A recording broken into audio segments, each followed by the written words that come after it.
은혜에 감사하며 보답하며 살아야 합니다. 어떻게 보답할 수 있을까요? 우리가 받은 사랑을 다른 사람들에게 전하면 됩니다. 특히 다음 세대에게 그 사랑과 은혜를 전해야 되는 것이죠.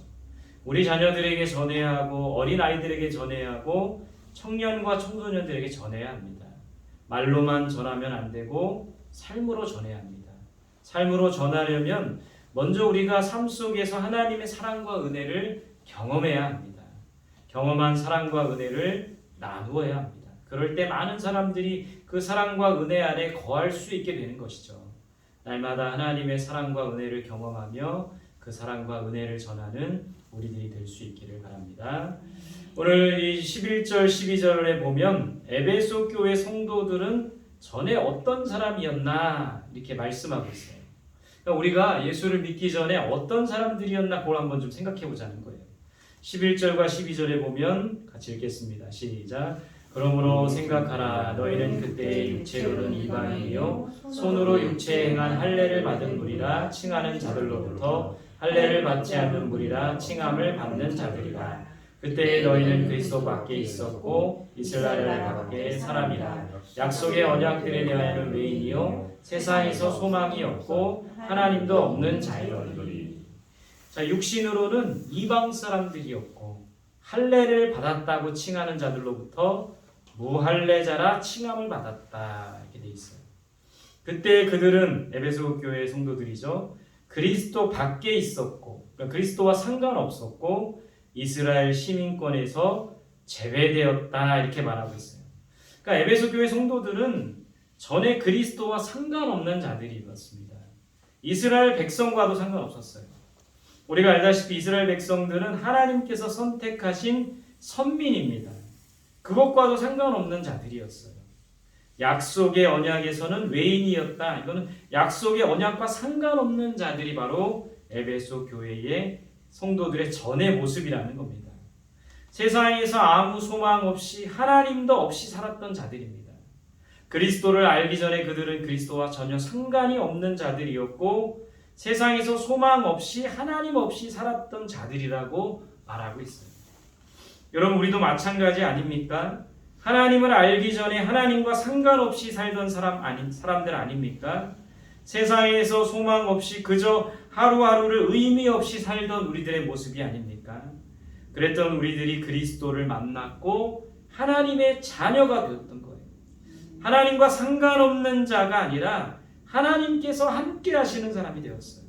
하나님께서 우리의 삶에 찾아오시고 우리의 삶에 개입해 주셨다는 겁니다. 전에는 하나님과 상관없이 살았지만 이제는 하나님이 우리 삶에 찾아오시고 우리의 삶에 개입해 주신다는 거예요. 이게 얼마나 큰 감사할 거리입니까? 우리의 삶에 개입하시는 하나님. 우리가 힘들 때 이렇게 생각해 보세요. 자녀들이 힘들 때 학교에서 무슨 일이 있었어요? 학교에서 친구들과의 관계 속에 무슨 일이 있고 또 선생님들과 관계 속에서 무슨 일이 있을 때 우리는 어떻게 합니까? 자녀들이 그것을 스스로 해결하고 극복하기도 원하지만 자녀가 그것을 극복할 수 없을 때 어떻게 합니까? 부모는 그 자녀의 삶에 개입한다는 거예요. 하나님께서 우리의 삶에 개입해 주신다는 것은 얼마나 감사한 일입니까? 우리가 예수를 믿지 않았다면 어떻게 되었을까요? 저는 가끔 그런 생각을 해봐요. 내가 예수를 믿지 않았다면 목사가 아니라 건달이 되었을지도 모르겠어요. 돈을 밝히고 자기 욕심만 챙기는 그런 사람이 되었을지도 모르겠습니다. 세상에서 탐욕의 노예로 정욕의 노예로 살아갔을지도 모르겠어요. 우울증에 걸렸을 수도 있고 알코올 중독자가 되었을 수도 있습니다. 삶을 비관하며 스스로 목숨을 끊을 수도 있었을 거예요. 예수님을 믿지 않았다면 비참한 삶을 살았을 겁니다.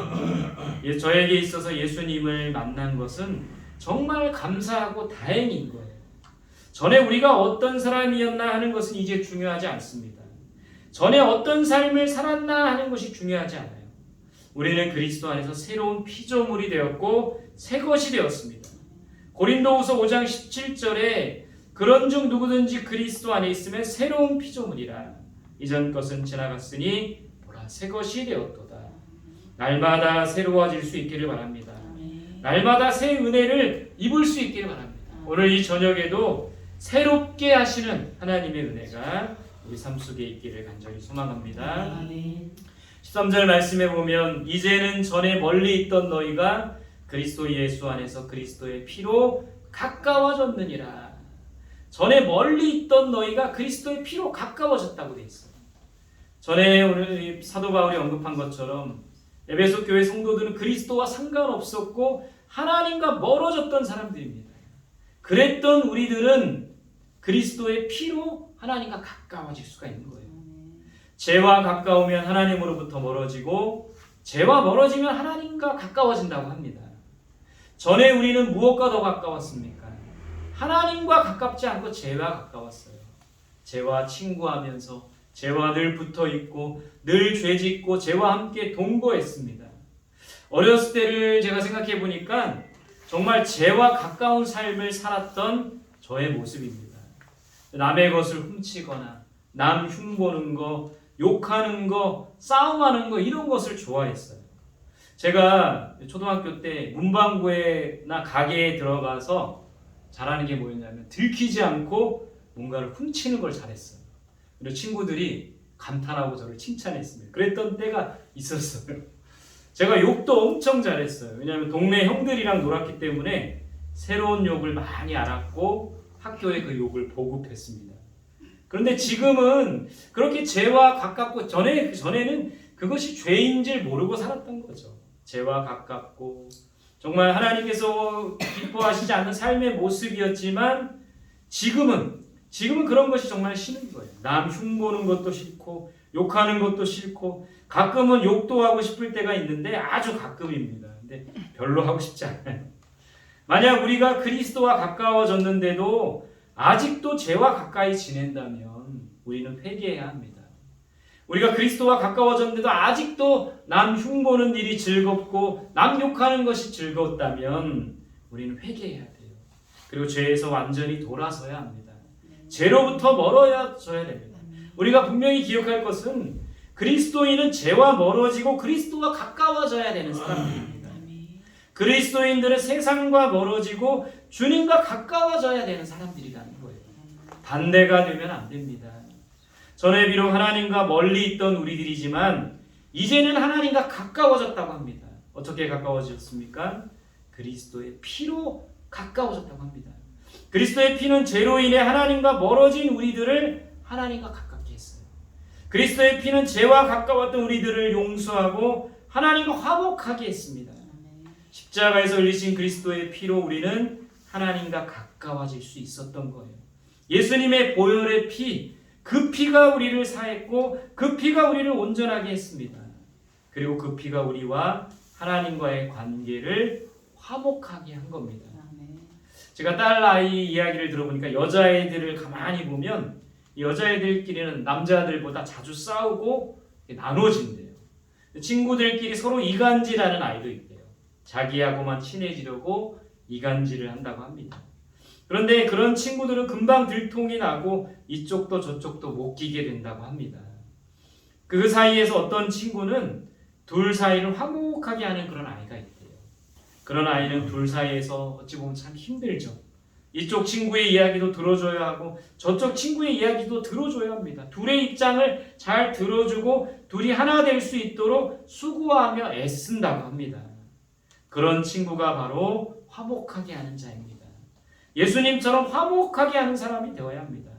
그렇게 하기 위해서는 반드시 희생이 있어야 돼요. 예수님의 희생의 피로 우리가 화목하게 된 겁니다. 우리도 희생과 섬김을 통해 예수님처럼 화목하게 하는 자들이 될 수 있기를 바랍니다. 14절 말씀 같이 봅니다. 시작. 그는 우리의 화평이신지라 둘로 하나를 만드사 원수된 것 곧 중간에 막힌 담을 자기 육체로 하시고. 자, 예수님은 우리의 화평이십니다. 우리에게 화평을 주시는 분이세요. 둘로 하나를 만드사 무엇을 말합니까? 공동번역에 보면 유대 사람과 이방 사람이 갈라져 있는 것을 하나 되게 하셨다 이렇게 돼 있어요. 그러니까 유대인과 이 에베소 교회 안에도 유대인들이 있고 이방인들이 있는 거예요. 좀처럼 하나 되지 못한 겁니다.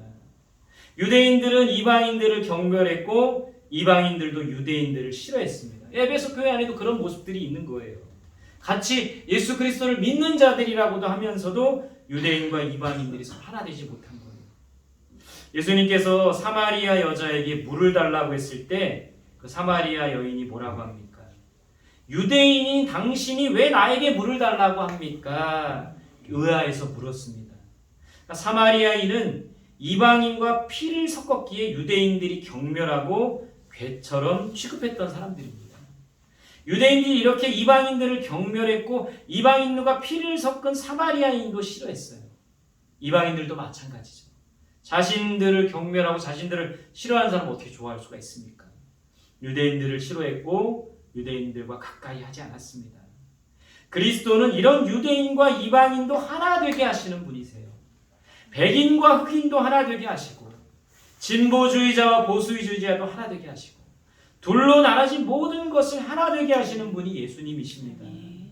둘로 하나를 만드시고 둘 사이를 화목하게 하시는 분은 오직 예수 그리스도이신 겁니다. 오늘 14절 말씀에 중간에 막힌 담을 자기 육체로 허셨다고 했습니다. 이게 무슨 말입니까?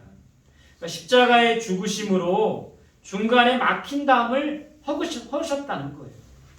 예수님께서 십자가의 죽으심으로 하나님과 인간 사이에 막힌 담이 허물어진 겁니다. 십자가는 거룩하신 하나님과 죄인인 인간을 화목하게 했어요. 그 사이에 막힌 담을 허무신 겁니다. 뿐만 아니라 이 십자가는 사람과 사람 사이에 막힌 담도 허무는 능력이 있는 겁니다. 사람과 사람 사이에 막힌 담이 있어요. 불행하게도 남편과 아내 사이에 막힌 담이 있습니다. 부모와 자녀 사이에 막힌 담이 있어요. 친구와 친구 사이에 막힌 담이 있습니다. 교회 안에서 목회자와 성도 사이에 막힌 담이 있어요. 성도와 성도 사이에 막힌 담이 있습니다. 우리의 모든 막힌 담을 허무시는 것이 바로 예수 그리스도의 십자가라는 거예요. 어떤 목사님이 사춘기 자녀와 대화가 잘 안 되었다고 합니다. 아무리 이 목사님이 대화를 시도해보지만 대화가 이어지지 않고 뚝뚝 끊어지는 거예요. 여러분들 그런 경험 하시지 않으셨습니까? 목사님은 자녀에게 자꾸 가르치려고 했고 자녀는 그런 아빠의 말에게 속마음을 잘 이야기하지 않았다고 합니다. 목사님이 이 문제를 놓고 기도하다가 주님께서 마음속에 이런 음성을 주셨대요. 십자가로 나아가라. 십자가의 사랑으로 자녀를 품으라. 그 주님의 음성을 듣고 사랑의 마음으로 대화를 했대요. 그러니까 막힌 담이 무너지고 대화가 이어지게 되었다고 합니다. 여러분 막힌 담이 있을 때 우리는 십자가로 나아가야 합니다. 십자가를 의지해야 돼요. 그러면 모든 막힌 담이 허물어지고 화목하게 될 수 있다는 겁니다. 오늘 여러분들 예배드리는 여러분들 삶 속에 가정 속에 누군가와 막힌 담이 있다면 우리는 십자가로 나아가야 되는 거예요. 십자가를 의지해야 됩니다. 십자가로 자기의 육체로 막힌 담을 허무신 주님을 바라보고 의지할 때 또 십자가를 의지할 때 우리 삶의 모든 막힌 담이 허물어지게 되고 화목하게 될 수 있다는 거예요.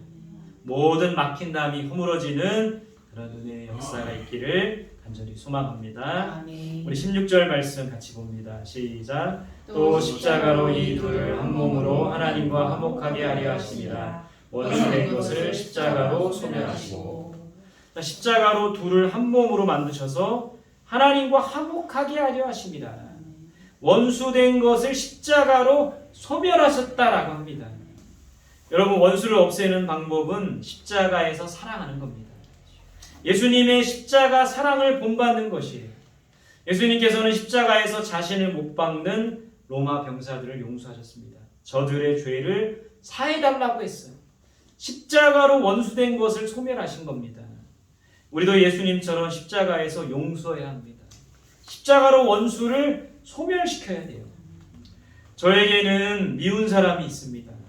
너무 미워서 그 사람이 죽거나 사라지면 좋겠다고 생각을 했어요. 그런데 죽지 않고 제 앞에서 없어지지도 않고 저를 힘들게 했습니다. 혹시 여기 계신 분들 중에 나는 아닌가 하는데 여기 있는 사람은 아니에요. 예수님처럼 십자가에서 그 사람을 용서하거나 그 사람과 화목하게 된 것은 아닙니다. 그러나 주님의 사랑이 제 안에 충만할 때 그 사람에 대한 긍휼의 마음이 생기더라고요. 아, 저 사람도 참 딱하지, 저 사람도 참 불쌍하지, 그런 긍휼의 마음이 들더라고요. 긍휼의 마음, 사랑의 마음이 들게 되니 그 사람을 바라보는 저의 시각이 바뀌게 되었습니다. 그럼 원수를 없애려면 우리 안에 그리스도의 사랑이 충만해야 됩니다. 원수를 없애려면 우리 안에 그리스도의 사랑이 있어야 되는 거예요. 십자가의 완전한 사랑, 그 사랑이 우리 안에 있어야 비로소 원수를 사랑하게 됩니다. 원수를 사랑해야 비로소 원수를 소멸하게 될 수가 있는 거예요. 원수를 없애는 방법은 결국 원수를 십자가에서 사랑하는 겁니다. 우리 마지막 18절 19절 같이 읽겠습니다. 시작. 이는 그로 말미암아 우리들이 한 성령 안에서 아버지께 나아감을 얻게 하려 하심이라. 그러므로 이제부터 너희는 외인이 아니요 나그네도 아니요 오직 성도들과 동일한 시민이요 하나님의 권속이라.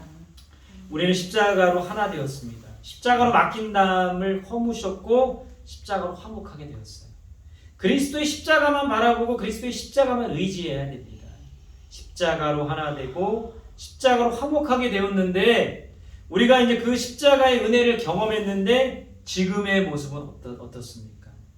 여전히 하나 되지 못하고 여전히 나누어지는 모습을 보게 됩니다.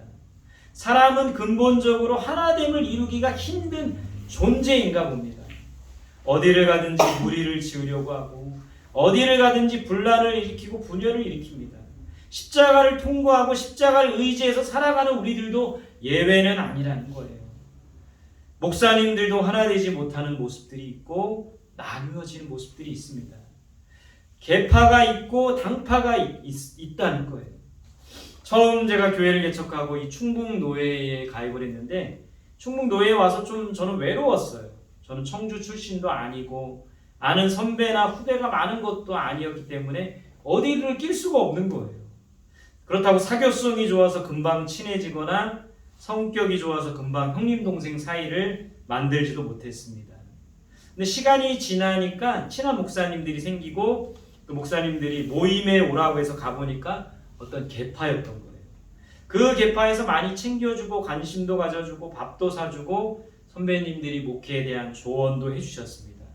근데 그 계파가 둘로 나눠진 거예요. 모두 이쪽 계파 이쪽 파 모두 좋은 목사님들이었는데 생각의 차이로 나눠진 겁니다.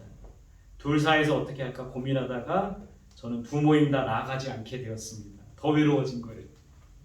여러분 이 얘기를 왜 하냐면 십자가의 사랑을 알고 십자가의 사랑을 전하는 목사님들도 이렇게 나눠질 수 있다는 거예요. 우리는 어떻게 해야 됩니까?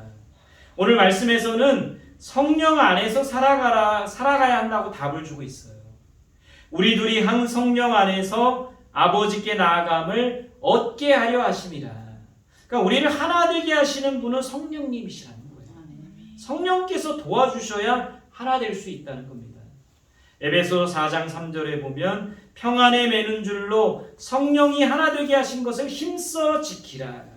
성령께서 하나 되게 하시는 거예요. 우리는 성령을 의지하며 하나됨을 힘써 지켜나가야 합니다. 하나됨을 지켜나가려면 성령의 도우심이 필요한 거예요. 성령 충만해야 하나 될 수가 있는 겁니다. 예수님께서는 십자가로 화목하게 하셨고 십자가로 하나 되게 하셨습니다. 우리는 십자가를 바라보며 의지해야 돼요. 십자가의 삶을 살아야 합니다.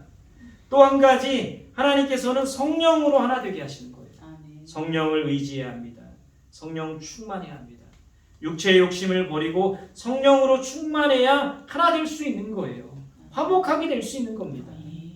하나님께서는 십자가로 화목하게 하셨고 성령을 통해 그 화목함을 계속 이어질 수 있게 하신다는 거예요.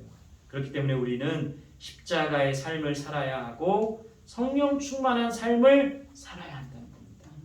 십자가의 삶을 통해 성령 충만한 삶을 통해 우리 삶 속에 모든 막힌 담을 허물고 정말 화평케 하는 하나 되게 하는 우리 모두가 될 수 있기를 간절히 소망합니다. 그래서 저와 여러분들을 통해서 우리 가정이 하나가 되고 이 교회가 하나가 되고 우리 공동체가 하나가 되고 이 나라와 민족이 하나 되게 하는 것에 힘쓰는 우리 모두가 될 수 있기를 간절히 소망합니다. 오늘 주신 말씀 붙들고 함께 기도합니다.